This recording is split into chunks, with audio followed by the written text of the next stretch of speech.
Hello, this is Chef John from foodwishes.com with Feijoada. That's right, we're doing Brazil's national dish for this year's Good Luck New Year's Day dinner, and you'll have to check the blog to read about this American tradition of serving beans and usually greens on New Year's Day for good luck. But anyway, this is an incredibly delicious bean and meat stew, something that's been requested many times, and this is how I do mine.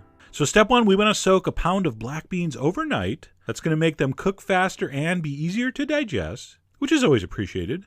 All right, we're going to drain those. We're going to throw those in a big, heavy pot with a couple quarts of cold water. No seasoning, no salt at this point. All right, so we're going to place that over medium, high heat and bring it up to a simmer. If you want to skim the foam, go ahead. I don't know if it makes a difference or not. I do it by habit. And we're going to simmer this for about an hour and a half to 2 hours before we add the meat. So just turn it down to low, keep it at a simmer while we prep the rest of the ingredients, which is mostly meat. So let's meat the meat. I have some smoked bacon, some fresh sweet Italian sausage, some spicy Portuguese linguiça, some smoked pork chops, also known as smoked pork loin, and some dried beef, also known as beef jerky. And by the way, thank you beef jerky makers for putting do not eat on this package. I totally thought that was a piece of jerky and was just about to eat it. So for your beef jerky, we're just going to go ahead and chop this into small pieces. All right, some people soak this overnight first. I don't. I like to just cut it nice and small. It totally softens up in the stew as it cooks. We're going to take our beef jerky, we're going to add it to our simmering beans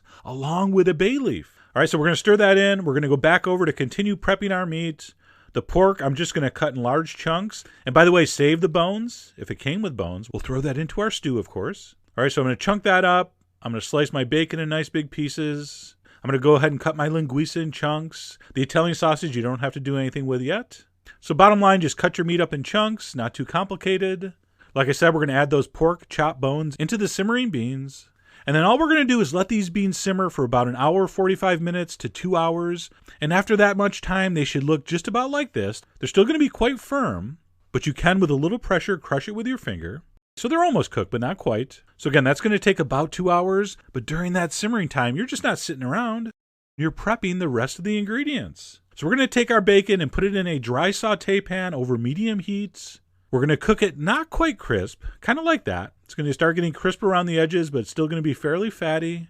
All right, at that point, I'm going to add my linguiça and my Italian sausage and just give that a nice browning. As it browns, I'm going to remove that to a bowl. You can see my pork loin there. I didn't brown that. You could if you want, but I thought that would be fine as is. All right, I'm going to finish browning my Italian sausage. Of course, I'm going to chop those up too. And our meat is officially prepped. Now you can see the onions and the garlic in the background. That's the next step. Add that to the pan with all the fat reserved. All right, do not throw away that fat. I'm going to add my onions and garlic. I'm going to cook that on medium heat until translucent and soft. And those onions are going to deglaze the pan of any sausagey goodness. And it's funny, the procedure is kind of reversed. You think you do the onions and then the meat and then the beans, but here it's the other way around. Which makes sense because in Brazil, everything's kind of reversed. Water swirls down the drain the other way. Their summers are winter, and bikini models actually try to gain weight in their butt. So they really do things a little differently down there. All right, I'm going to season with some black pepper, some cayenne, some ground cumin, some ground coriander, and a big handful of Italian parsley. I'm going to give that another 2 minutes to kind of wake up those spices. And then it's time to bring all these amazing ingredients together. So we're going to go over to our pot where, again, our beans have simmered for about 2 hours. We're going to stir in our onion spice mixture. We're going to dump in all our meats. All right, we're going to give that a stir, and we're going to check our liquid level. There should be enough liquid to come just over the top of the meat, so I'm going to add a little bit here. The liquid should just come up to the top.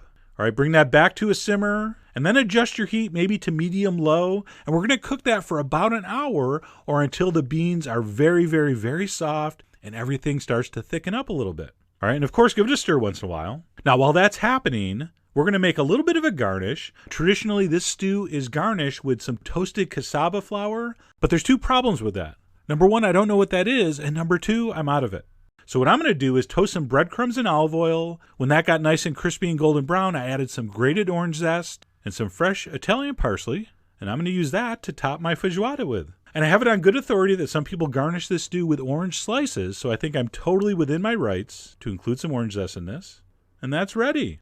All right, back over to our feijoada. It's now been simmering for about 45 minutes. You can see it's starting to thicken up. Those beans are really, really well cooked. And then one last trick that's optional, but I like to do it. take a potato masher and just mash a few of the beans against the bottom of the pot and let it simmer for another 10 or 15 minutes. And you'll see it thickens it up a little bit more. For me, gives it a really, really beautiful texture. Of course, you're going to taste and adjust the seasonings. It may need salt, it may not. I gave mine a little pinch of salt, but it really didn't need much. And that's it. Feijoada. Ladle that stuff up into a bowl. You're going to be required by law to serve this with white rice and hopefully some braised greens. We're going to sprinkle over our toasted breadcrumb mixture.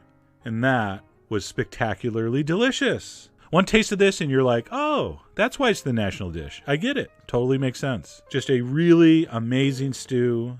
Anyway, I could wax poetic for hours about this, but I won't. And again, serving some kind of bean dish, usually with greens on New Year's Day, is an old American tradition to ensure prosperity and good luck in the new year, which of course I wish upon all of you. So I really hope you give this a try. Head over to foodwishes.com for all the ingredient amounts and more info as usual. And as always, enjoy.